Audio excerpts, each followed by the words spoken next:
Good afternoon. Next topic हम start करते हैं। ये है हमारा congenital abnormalities of female reproductive system. Female reproductive system में एट बर्थ के टाइम से कंजेनाइटल प्रॉब्लम्स होती है। ठीक है, वो हमको एट बर्थ भी शो हो जाती है एंड आफ्टर प्यूबर्टी, जैसे कि उसके मेंस्ट्रुअल साइकिल स्टार्ट होने वाले होते हैं। फर्स्ट मेंस्ट्रुअल साइकिल में हमें कॉम्प्लिकेशन के थ्रू शो होता है। ठीक है, तो ये 2 टाइप से हमें शो होता है, जो कि जो पेशेंट है उसमें प्रॉब्लम्स क्रिएट करता है। तो इसलिए हमें कंजेनाइटल अबनॉर्मलिटीज़ पढ़ना ज़रूरी होता है।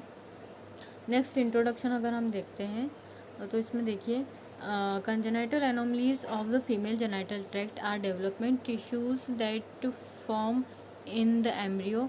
ये क्या होता है कि एम्ब्रियो के टाइम से ही ये अबनॉर्मलिटीज़ बन जाती है। This is formations can occur in vagina, ovaries, uterus और सर्विक्स। ये कहाँ पर हमें देखने को मिलता है? Generally vagina, ovaries, uterus and cervix. ठीक है, इन पार्ट में हमें ऑब्स्ट्रक्शंस, अबनॉर्मलिटीज़ देखने को मिलती है, जिसके कारण फीमेल के जो जेनाइटल फंक्शन होते हैं वो प्रॉपरली वर्क नहीं कर पाते हैं। तो इसलिए कंजेनाइटल एबनॉर्मलिटीज़ हमें हमारे सिलेबस में पढ़ना इम्पोर्टेंट होता है, क्योंकि आगे चलकर कभी कुछ ऐसा पेशेंट आता है तो हमें उसके बारे में पता होना चाहिए कि ये क्या होता है। ठीक है, जैसे कि अगर डॉक्टर ने कुछ बोला, जैसे डिसीज़ का नाम लिया, जैसे सेप्टेड यूटेरस, तो आपको पता होना चाहिए कि सेप्टेड यूटेरस क्या होता है। ठीक है, इसकी कॉजेज़ देखिए। कॉजेज़ जनरली ये कंजेनाइटल होता है, जेनेटिक्स डिफॉर्मिटीज़ के कारण हो सकता है या इन्फेक्शन के कारण हो सकता है। ठीक है, फर्स्टली इसका कॉजेज़ अननोन होता है। The development of a baby is a complex process and there are several factor that can interrupt it. Several factors interrupt करते हैं। फर्स्टली कॉजेज़ तो अननोन ही होता है, क्योंकि हमें पता नहीं चल पाता है कि किस कारणों से ये इंटरप्ट हुआ है। हो सकता है फैमिली में हिस्ट्री ना हो इस प्रकार की, एंड फिर भी जो चाइल्ड है उसमें हमें इस प्रकार की प्रॉब्लम देखने को मिल रही है।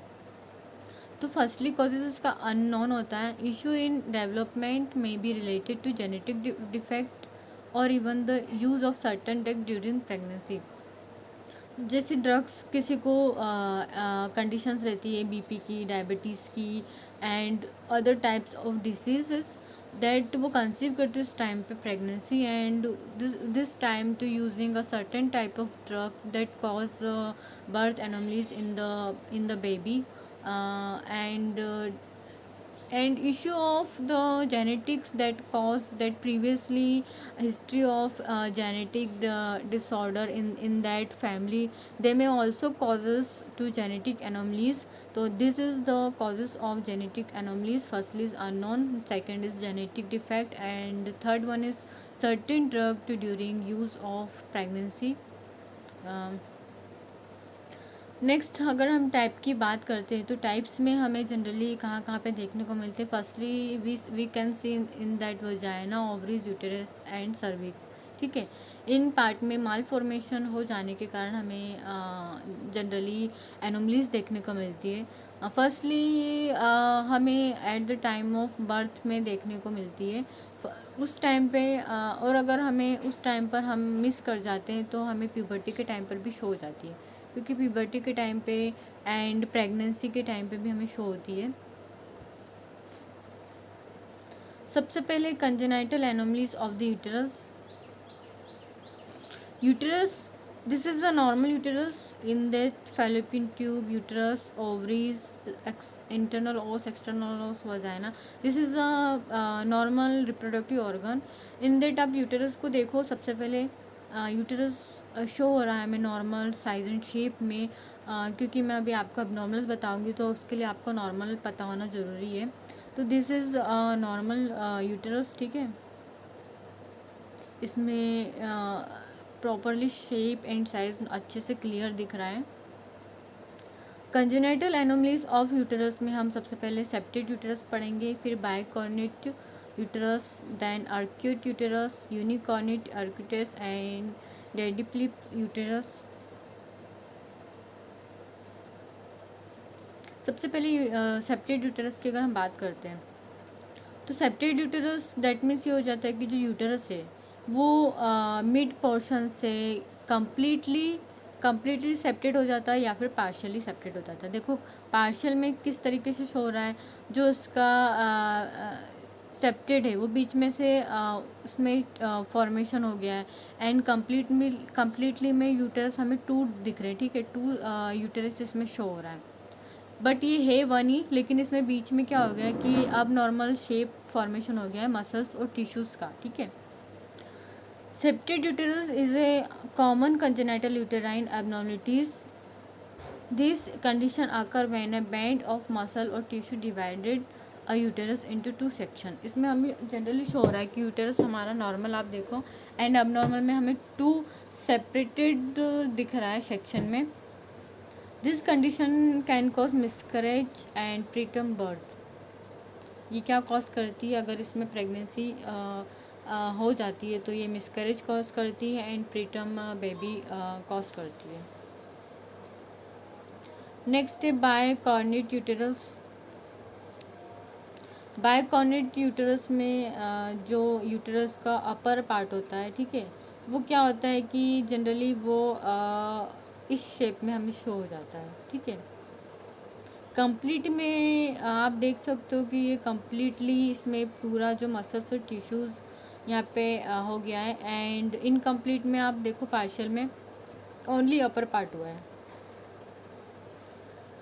This is condition deal with the heart shaped uterus into to horns हमको देखने को मिल रहे हैं। It could increase the risk of preterm labour. ये क्या कॉज करता है, प्रीटर्म लेबर को कॉज करता है। Then arcuate uterus. Arcuate uterus में आप देखो, this condition is described as a uterine surface that has a slight indentations. This condition isn't highly associate with the loss of pregnancy. इसमें आप देख सकते हो कि जो उसका अपर जो पार्ट है वो क्या हो गया है कि वो स्लाइटली डिस्टेंट हो गया है, ठीक है, डिप्रेस्ड हो गया है, इस तरीके से शो हो रहा है। तो ये क्या करती है कि ये जनरली मिसकैरेज का काम करती है या लॉस ऑफ प्रेगनेंसी का काम करती है। इससे प्रेगनेंसी में बार बार मिसकैरेजेस होने के चांसेस दिखने को मिलते हैं हमें। फिर ये यूनिकॉर्निक यूटेरस। इसमें आप देखो, इसमें जो यूटेरस होता है वो वन साइड तो डेवलप रहता है लेकिन अदर साइड डेवलप नहीं रहता है, एंड इसका जो हाफ पार्ट है वो वर्क नहीं करता है। आप इसमें देखो, इसमें सबसे पहले हमें फर्स्ट वाले में एक ही फेलोपियन ट्यूब देखने को मिल रही है। सेकंड में जो फेलोपियन ट्यूब है 1 2 है, लेकिन एक उसमें अब नॉर्मल तरीके से देखने को मिल रही है। सेकंड में शाइजन शेप अब नॉर्मल तरीके से दिख रहा है, एंड इस डी वाले में हमें अब नॉर्मल तरीके से शाइजन शेप देखने को मिल रहा है। तो इसमें क्या होता है कि जो यूटेरस है उसमें जो हाफ पार्ट है वो डेवलप होता है, सेकंड हाफ पार्ट इस अनडेवलप होता है, और जो उसका प्रॉपर साइज एंड शेप है वो अनडेवलप होता है। नेक्स्ट है डायलिपिस यूटेरस। इसमें कंडीशन हमको देखने को मिलती है कि जो वुमन होती है उसमें 2 यूटेराइन बॉडी देखने को मिलती है, एंड हो सकता है कि इसमें हमें 2 सर्विस देखने को मिले और 1 सर्विस देखने को मिले। तो देखो डबल यूटेरस आप इसमें देख सकते हो, डबल यूटेरस है एंड डबल सर्विक्स है। नेक्स्ट हमारा वल्वा है, congenital malformation of the vulva. इसमें है labial hypoplasia and labial hypertrophy. Labial hypoplasia में क्या होता है कि जो लेबिया है वो जनरली क्या होता है कि पूरी तरीके से डेवलप नहीं होता है। Labial hypoplasia is a harmless condition, generally harmless condition होती है, in which one or both side of labia don't form properly during puberty. One side may be normal while the other side grows smaller or absent. इसमें क्या होता है कि जो लेबिया होता है, ठीक है, वो एक साइड तो प्रॉपरली हमें देखो दिख रहा है लेकिन सेकंड वाले साइड में इम्प्रॉपरली है, ठीक है। तो जनरली हार्मलेस होता है, एंड नॉर्मली क्या होता है कि ये प्यूबर्टी के टाइम पर जनरली मोर शो होता है। नेक्स्ट है लेबियल हाइपरट्रोफी। इसमें आप देख सकते हो कि जो लेबिया है उसका साइज एंड शेप नॉर्मल से कुछ ज़्यादा ही शो हो रहा है। इसमें देखो, it is an condition in which one और बोथ साइड ऑफ गर लेबिया sometime called the vaginal lips, इसको वजाइनल लिप्स भी बोलते हैं, आर लार्जर देन नॉर्मल, ये जो नॉर्मल से क्या होता है, लार्जर हो जाता है। The condition usually affect in inner लेबिया but is also affect the outer लेबिया, the two large fold of fatty tissue covering the vagina. इसमें क्या होता है कि इसको हम जनरली क्या बोलते हैं कि ये टिश्यूज़ होते हैं जो वजाइना को कवरिंग करते हैं, बट इसमें क्या होगा कि ये जनरली ये हाइपरट्रॉफिक कंडीशन में आ जाते हैं और ये जनरली कॉज करते हैं at the time of menstrual cycle pain के लिए। एंड ये और ये इसलिए भी कॉज करते हैं मतलब इन्फेक्शन को भी कॉज करता है ये, अगर क्योंकि अपने साइज से जनरली ज़्यादा इंक्रीज़ हो जाते हैं। नेक्स्ट है hymen, congenital anomalies of the hymen.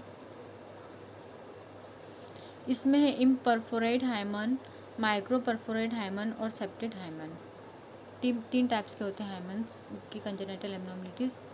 First वाला में आप इमेज देखो, परफोरेट हाइमन। इसमें जनरली क्या होता है कि हाइमन एक वजाइनल कवरिंग लेयर होती है जो शो करती है कि जो फीमेल है वो वर्जिन है यानी, ठीक है। लेकिन कभी कभी कंडीशंस क्या होती है कि जो हाइमन है वो ऐसे भी रप्चर हो जाती है, जैसे कि हाईली प्रेशर होने से बॉडी में, साइकिलिंग से। देन तो ये इसमें जनरली हॉलो शेप होता है एक स्मॉल, जो क्या करती है कि जो अलाउ करती है प्यूबर्टी के टाइम पर ब्लीडिंग को। बट इम्परफोरेट हाइमन में क्या होता है कि बिल्कुल ये एकदम क्लोज होती है एंड इसमें ये कंडीशंस देखने को मिलती है कि जो प्यूबर्टी के टाइम पर मेंसेस स्टार्ट होते हैं तो ब्लीडिंग है वो क्या होती है कि बाहर ही निकलती है, ठीक है। तो पेशेंट को क्या होता है, बहुत पेन होता है, ये कंडीशंस हमको देखने को मिलती है। A hymen is a membrane that surround to cover the opening of the vagina, ठीक है। Hymenial tissue is a circular form of tissues.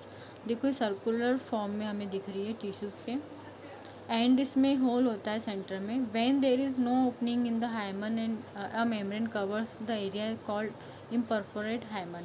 अगर इसमें होल नहीं होता है तो हम इसे क्या बोलते हैं, imperforate hymen. This require surgical correction and it's usually diagnose in new born. हमें न्यू बॉर्न में देखने को जनरली मिल जाती है, ठीक है, ड्यू टू फिजिकल एग्जामिनेशन करने से, और during the first menstrual period, और फर्स्ट मेंस्ट्रुअल पीरियड में देखने को मिलती है। If it isn't surgically corrected, the patient experiences irregular menstrual periods due to blockage. This blockage can cause back pain, abdominal pain, difficulty with urination. ये generally क्या cause करेगा कि बैक पेन कॉज करेगा पेशेंट को, abdominal cause करेगा and difficulty cause करेगा urination में। Next है माइक्रो परफॉर्मेट हाइमन। जो हाइमन होती है, ठीक है, उसमें जो शेप होता है वो नॉर्मल शेप, मैंने आपको बताया था कि इस तरीके का नॉर्मल शेप होता है।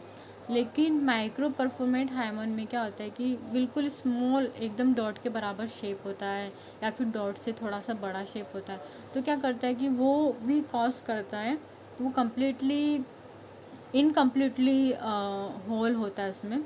A microperformant hymen is a vein, a thin membrane almost completely cover the opening to the vagina with only a very small hole in the middle, making it difficult to menstrual blood flow to out। ये भी क्या काम करता है कि menstrual जो blood होता है उसको फ्लो आउट होने में दिक्कत देता है। जैसे कि किसी को हैवी क्लॉटिंग ब्लीडिंग होती है एंड menstrual हैवी ब्लीडिंग हो रही है या फिर उसको पेन होगा उस टाइम पर।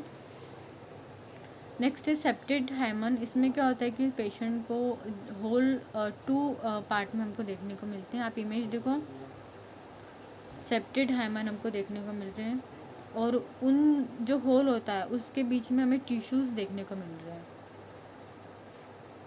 अ septate hymen is when a hymen membrane has extra tissue in the middle.